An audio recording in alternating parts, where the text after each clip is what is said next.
Hello. Hi. Welcome. Back to Opposites React. Yes. That's Whitney. I'm Ashley. We are going to react to Ren's 1 million subscribers video because you guys were like, she needs to see it. She'll understand him so much more. So we're going to have Whitney. I saw somebody said that I was going to cry. And I hope that I do not. I mean, it's very like, to me, I don't know if you'll cry. It's just a very, like, it's a sweet video. And honestly, like, I am an empathetic crier. Like, and you can, like, I'm not going to give anything away. Okay. But anyway, yes. So we're doing this. And that's that. Okay. All right. Here we go. I want to keep this short and sweet because I wrote something that I want to share with you. But first of all, I just want to say how grateful I am. I've reached 1 million subscribers on YouTube, which is a flipping huge milestone. I wanted to say thank you to everyone who supported my music over the years, whether you're newly on board or have been here for a while. I wanted to say thank you to the YouTube reaction community who have gotten behind my stuff in a big way and really helped me reach this goal. So thank you guys.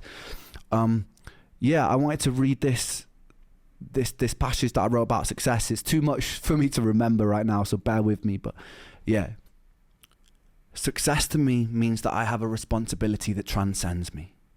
If I have a platform where people are paying attention, then I feel like it's my duty to make that count.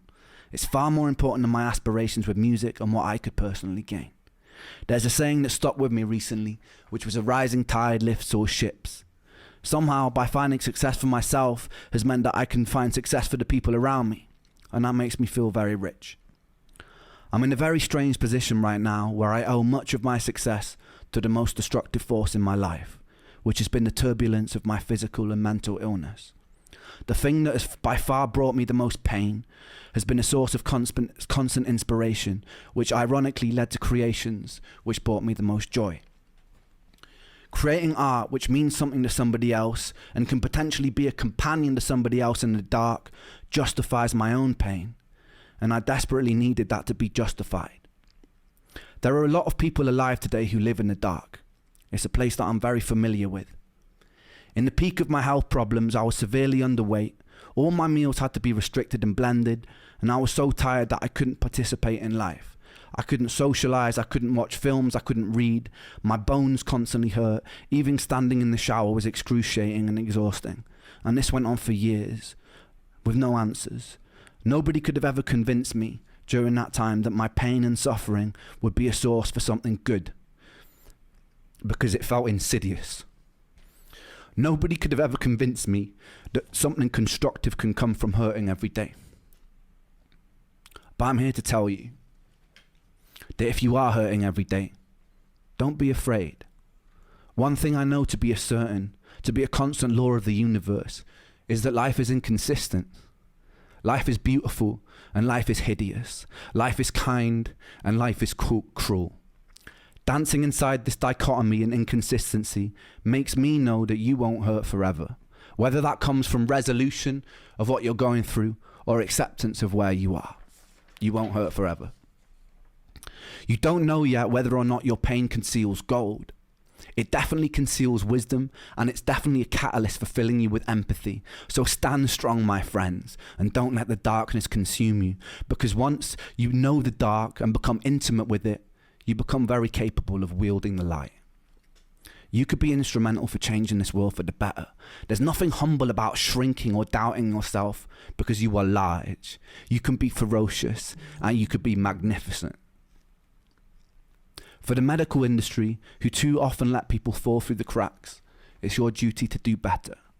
For the people living in the light, who have either stepped out of their shadow or have never had to walk beside it, it's your responsibility to put out untainted love. Our own greed, desire to ferociously expand, and decisions rooted in self-interest can benefit ourselves in a material sense, but can be very destructive to the hive and the world around us, ultimately hurting ourselves. So we really must consider that if we're going to step into a bright future. As humans, we have an incredible potential, and it would be a shame to throw it away. So community, humanity, and changing our relationship with the natural world so it leans more towards homeostasis must be a priority number one. If you're watching this and there's a knot tied up in your stomach with bitterness, anger, or hatred for your fellow human being, be with it. Feel it. Understand it. Express it. And then let it go. You're hurting. Give yourself love. Forgive yourself. And then project that love outwards, and the anger will pass.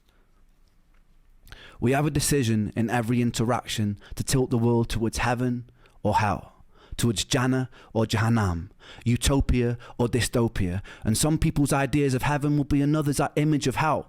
So tread carefully, but treat those differences with respect. Tapestries are made beautiful because of the variety in the sum of their parts. Thank you to 1 million people inside this rich tapestry for the opportunity for me to try and spread my own vision of what I believe to be good. And thank you for justifying my pain. Thank you. I love you. I loved that. I think he did such a good job at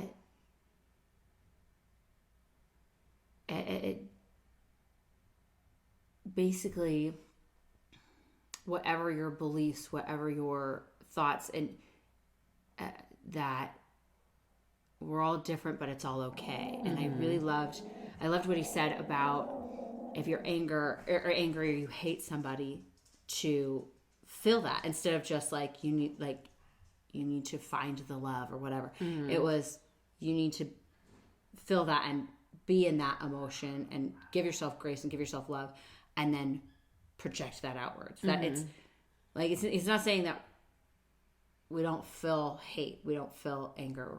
And I loved that aspect of it too. Yeah. And I just think everybody's so different, and that people who are so creative like that can use such deep pain and frustration and struggle with Lyme disease like he's been, and all the drugs and misdiagnoses and all that stuff, and turn it into something so beautiful. And because, like you said, life is hard, it's chaotic, it's beautiful, and it's awful, but it's like that for everybody, and how he's taken the awful and turned it into something truly beautiful and amazing. And I loved that. Yeah. He did such a good job at articulating that. Yeah. I think that he,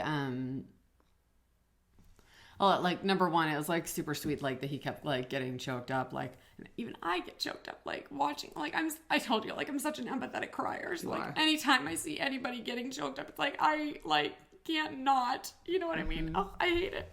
But like, I do like how well he's able to articulate his feelings and articulate like the struggle that he was going through, but also take it and kind of like make it into like an action item, and like, oh yeah, like I've had all of these struggles, and never did I think like in the midst of it would be something that I could overcome, you know what I mean? Well, I liked that he took like exactly what he's telling everybody. He said he took it and sat in it and then projected it out, right?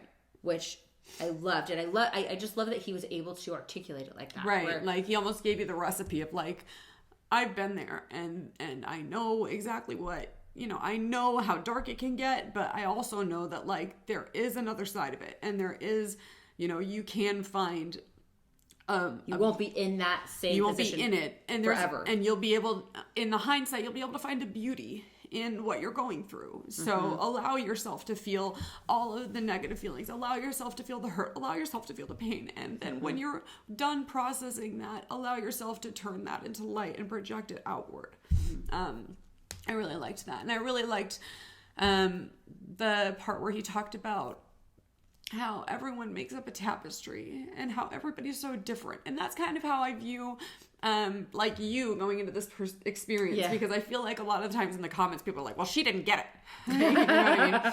And well, that's often the case, and she's not understanding this the correct way. Yeah. And it's like, yeah, you might not be understanding it exactly the way that somebody else might be understanding it. And the thing is that, and like I've responded in a lot of comments, is that people who are renegades and big fans of Ren's have had time to sit with his work and process it and form their own opinions and form their own thoughts on what it means and what it means to them. And when you're watching it for the first time, especially as someone who doesn't delve into super emotional stuff in the music world, you're processing it for the first time. And I think it's really cool that you're willing to do that on camera. Yes. But also, like what Ren was talking about, like you make up a different side of that tapestry. Well, yeah, somebody's heaven could be somebody else's hell. Right. And so it's like your perspective might not be the exact same as everybody else's perspective. And if they're coming and looking for a confirmation bias of somebody going, and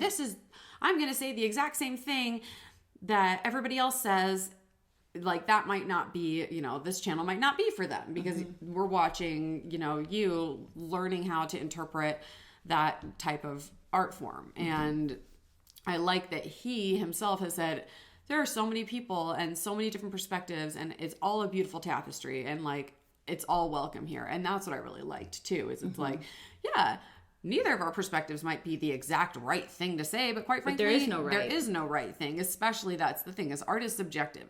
And when you're dealing with somebody like Ren, who really is a true artist, like that is subjective. And so what it means to one person, it's going to mean something different to another person, and it's going to hit differently, and it's going to provoke conversation. And that's the whole purpose of it.